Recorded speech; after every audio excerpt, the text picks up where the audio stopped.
ओम शांति। हदों को सर्ववंश सहित समाप्त कर दो तो बेहद की बादशाही का नशा रहेगा। संगम युग में हमारे सोच में हद और बेहद मिक्स है। हद का मात्रा ज़्यादा है, इसलिए बेहद में जाने के लिए हदों को समाप्त करना होगा। हद है माना अपवित्रता, उसके लिए बारीकी से चेक करना है, टुकड़ों में हद को पहचानना है, स्व उन्नति का चश्मा से देखना है। इस चश्मा द्वारा हद की बातें स्पष्ट होती जाएगी और ये एक प्रक्रिया है बेहद में पहुंचने का।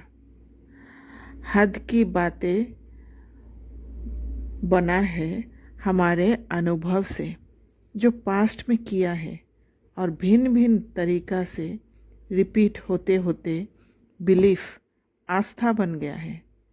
और जो आस्था बन जाता है उससे निकलना बहुत मुश्किल होता है, क्योंकि मन बुद्धि जल्दी से कोई और नई बात को एक्सेप्ट ही नहीं करता।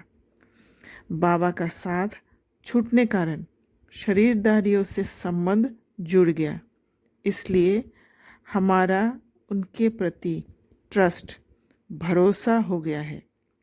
जो कहते हैं, जो नियम बनाते हैं, आँख बुद्धि की बंद कर फॉलो कर लेते हैं और सिर्फ खुद के पास नहीं रखते, दूसरों को भी देते हैं, पास करते हैं और वायुमंडल को भी उसी अनुसार परिवर्तन कर देते हैं। हर किसी का वैसा सोच हो जाता है और जो कॉमन होता है वह और भी सच नज़र आती है।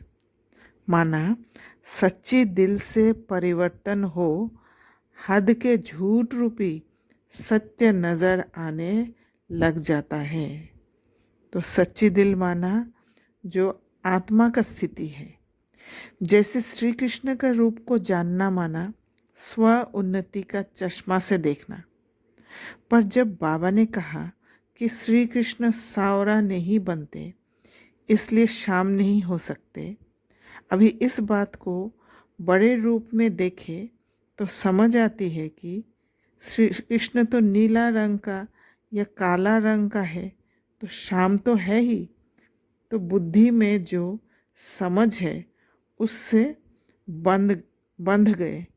बुद्धि और कुछ समझने के लिए खुला नहीं रहेगी। कोई भी बात को नए रूप समझने के लिए सोचना होता है, समझना होता है, क्योंकि उन बातों में आत्मा का अहंकार जुड़ा हुआ होता है। तो उस हद के भिन्न भिन्न बातों को तोड़ निकलना होता है। जैसे फिर से श्री कृष्ण के शाम होने का बात पर सोचे, स्वदर्शन चक्र फिराए तो समझ खुलता है कि श्री कृष्ण की आत्मा भिन्न भिन्न परिस्थितियों से गुजरने कारण शाम बना और श्री कृष्ण की और फिर हदों से निकलकर बेहद में जाने से सुंदर बना। कोई भी चीज़ टूटते समय दर्द का अनुभव होता है, क्योंकि पुराना आस्था जो हमने मान लिया, जीवन बना लिया, उसको परिवर्तन करने का प्रक्रिया में झूठ को देखना होता है, तब बेहद में जाते हैं। जो फिर दर्द होता है, तो इससे कहते हैं पेन से ही गेन होता है, प्रॉफिट होता है। No pains no gains. इसलिए इस नया ज्ञान, नई पढ़ाई रोज पढ़नी है। जब रोज रोज पढ़ेंगे तो बुद्धि सारे बातों को, हद के बातों को समझने लग जाएगी। वायुमंडल को शुद्ध बनाने की सेवा करनी है। अच्छा, ओम शांति।